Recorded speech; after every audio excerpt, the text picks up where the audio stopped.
Você já observou a fé sendo usada como anestesia mental diante da realidade mais crua e inegável? É sobre isso que Peter Atkins nos alerta com brutal clareza em uma frase que não poupa suavidade. A religião é uma doença da mente, uma fuga da realidade. Essa frase não é um ataque gratuito.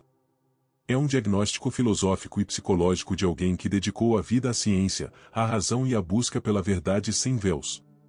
Ela aponta para a função da religião como um mecanismo de defesa, não como revelação divina. Nos próximos minutos, vamos explorar 7 reflexões essenciais, todas fundamentadas em fatos e exemplos concretos, que analisam o impacto da religião como ferramenta de negação da realidade, reforçando o ponto de vista de Atkins. Aqui não há espaço para ilusões sagradas. Apenas para o pensamento lúcido. Contextualização da vida de Peter Atkins. Peter Atkins nasceu em 1940, na Inglaterra. É professor emérito de Química da Universidade de Oxford, conhecido mundialmente por suas contribuições na termodinâmica, na físico-química e na filosofia da ciência. Autor de dezenas de livros, muitos voltados para a divulgação científica, como Criação e o Dedo de Galileu, Atkins é também um defensor declarado do ateísmo racional. Mas, ao contrário de militantes anticlericais, Atkins adota uma abordagem lógica. Sua crítica à religião parte da constatação de que ela se recusa a se submeter aos critérios da razão, da evidência e da realidade mensurável. Sua vida é marcada pela crença inabalável na ciência como o único instrumento confiável para entender o mundo. E sua frase sobre a religião não é fruto de ressentimento. É resultado da observação crua de como a mente humana se protege com mitos quando não consegue suportar a realidade. Principais obras de Peter Atkins. Criação. Um livro que mostra como o universo poderia ter surgido do nada absoluto, sem intervenção divina. Atkins parte das leis da física para defender a possibilidade de que tudo o que existe pode ser explicado por processos naturais, sem necessidade de um criador. A ciência como verdade. Um ensaio em que Atkins argumenta que somente a ciência pode fornecer verdades objetivas sobre o mundo. Qualquer outro tipo de conhecimento, segundo ele, está sujeito a ilusões, crenças ou autoritarismo. O Dedo de Galileu. Explora os 10 conceitos científicos mais importantes da história, mostrando como a ciência oferece uma visão mais precisa e confiável da realidade do que qualquer sistema religioso. 7 pontos de reflexão sobre a frase. A religião como refúgio psicológico. Em momentos de desespero coletivo, como guerras civis, epidemias ou catástrofes naturais, a religião se torna um anestésico emocional.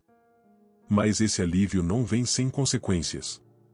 Durante o genocídio de Ruanda em 1994, igrejas que deveriam ser refúgios se transformaram em armadilhas mortais.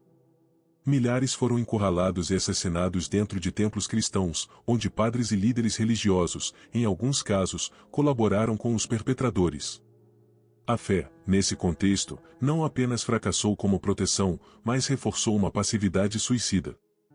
A mente adoecida pela fé não busca soluções práticas nem age com urgência, ela espera por milagres enquanto a realidade desmorona.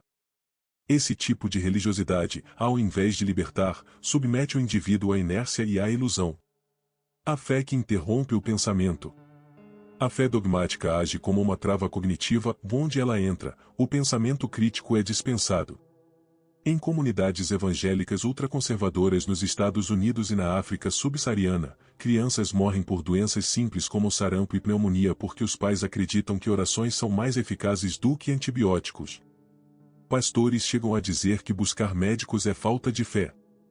Essa mentalidade anticientífica destrói vidas e impede o avanço do pensamento racional. A religião, nesse aspecto, se transforma num agente de sabotagem intelectual. A mente é ensinada a parar de pensar no momento em que mais precisa refletir. A fé, exaltada como virtude, funciona como um freio de emergência para qualquer forma de raciocínio investigativo. Atkins não denuncia a espiritualidade em si, mas a transformação da fé em um fim absoluto, que substitui o pensamento por obediência. A moral baseada no medo e na recompensa. A moralidade religiosa muitas vezes opera no mesmo mecanismo de adestramento de um animal, faça o bem para evitar o castigo ou ganhar a recompensa. O conceito de inferno eterno não é uma metáfora inofensiva se ele molda consciências através do terror psicológico. Crianças são ensinadas a obedecer não porque entendem o valor ético de suas ações, mas porque temem ser lançadas num lago de fogo. Isso é pedagogia ou abuso? Em regimes teocráticos, como no Irã, a moralidade estatal é ditada pelo clero. Homossexuais são enforcados, mulheres são apedrejadas, e a justiça é substituída por dogma. Esse modelo não educa para a responsabilidade ética, apenas disciplina corpos e mentes para obedecer. Atkins denuncia essa perversão moral como um sintoma claro de adoecimento, e a ética se torna uma caricatura, moldada por ameaças e promessas infantis. A fé como rejeição da realidade científica. Mesmo em países com alto índice de escolaridade, como os Estados Unidos, mais de 40% da população rejeita a teoria da evolução. Isso não é um simples desacordo epistemológico, é uma distorção deliberada da realidade, promovida por igrejas e movimentos criacionistas. Há escolas onde o ensino do Big Bang é substituído pelo Gênesis, como se fossem equivalentes. A mente religiosa adoecida não apenas ignora as evidências, mas as combate com ferocidade. Em países islâmicos fundamentalistas, negar a literalidade do Alcorão pode levar à prisão ou à morte, mesmo que a discordância esteja amparada por fatos científicos. Atkins vê nessa recusa da ciência não uma ignorância ingênua, mas um desprezo ativo pela verdade. A fé dogmática prefere uma mentira reconfortante a uma verdade desconfortável, se essa escolha se torna um hábito corrosivo da razão. A religião como vetor de ódio.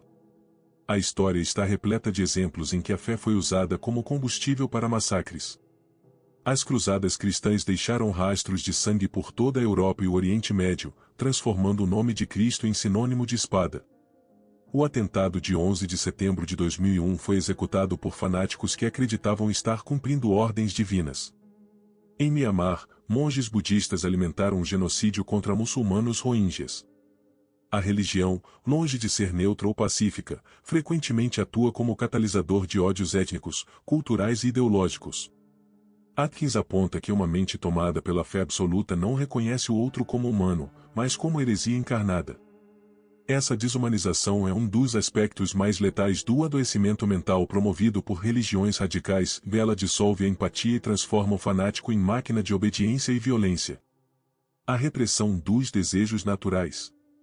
A doutrina religiosa tradicional considera o desejo um inimigo da virtude. O corpo é tratado como fonte de pecado, e o prazer, como sinal de fraqueza. Em colégios católicos ultraconservadores, crianças ainda aprendem que a masturbação é pecado mortal e que sentir atração pelo mesmo sexo é uma doença espiritual. A consequência é clara, e adolescentes que crescem nesses ambientes desenvolvem culpa patológica, ansiedade crônica e transtornos alimentares ligados à repressão corporal. A religião não apenas reprime desejos, ela os demoniza. Atkins vê nessa lógica um envenenamento lento da saúde mental. A mente deixa de explorar sua complexidade para se ajustar a um padrão inatingível de pureza. A espiritualidade se transforma num cárcere moral, onde qualquer impulso humano é tratado como ofensa divina. Isso não cura, se isso adoece. A fuga da responsabilidade pessoal. A expressão "se Deus quiser" parece inofensiva, mas carrega um vício existencial profundo, a renúncia da própria autonomia. Governos e líderes religiosos em países subdesenvolvidos frequentemente atribuem à vontade divina os desastres que resultam da própria negligência. Quando barragens rompem por falta de fiscalização ou quando hospitais colapsam por má gestão, muitos preferem dizer que era a hora certa de Deus, em vez de exigir responsabilidade. Essa transferência contínua de culpa dissolve o senso de dever e a noção de causalidade. Atkins enxerga aí um dos mais perigosos sintomas do adoecimento mental provocado pela fé e a recusa em assumir o próprio papel no mundo. A mente religiosa se protege numa ilusão infantil, recusando-se a amadurecer. Isso não é humildade, isso é covardia disfarçada de devoção. Análise da frase. A religião é uma doença da mente, uma fuga da realidade. A frase de Atkins é cirúrgica. Ela trata a religião não como fenômeno cultural ou espiritual, mas como um sintoma psicológico. Chamar de doença é reconhecer que há um funcionamento anormal da mente, um apego a ilusões reconfortantes em vez de enfrentar a verdade desconfortável. Chamar de fuga da realidade é diagnosticar a função da fé e evitar a dor do acaso, da morte e do absurdo, mesmo que isso signifique viver em negação. Ponto de vista. Aceitar a realidade como ela é, fria, indiferente e sem garantias, se exige força. A religião oferece alívio, mas ao custo da lucidez. Talvez seja mais fácil imaginar um Deus cuidando de tudo do que aceitar que estamos isolados no universo. Mas será que a verdade deve ser sacrificada em nome do conforto? Será que a mente humana precisa da mentira para suportar a vida? Será que viver na ilusão é viver plenamente? Será que a fé não passa de um remédio que nos entorpece, mas nunca nos cura? Será que a religião, ao evitar o enfrentamento da realidade, nos impede de amadurecer como humanidade? Atkins nos desafia a encarar a verdade, mesmo quando ela dói. Porque apenas quando deixamos de fugir, começamos de fato a viver com autenticidade. Se esse conteúdo te provocou ou te despertou alguma reflexão, curta o vídeo, inscreva-se no canal Ensinamentos Brilhantes e ative o sininho.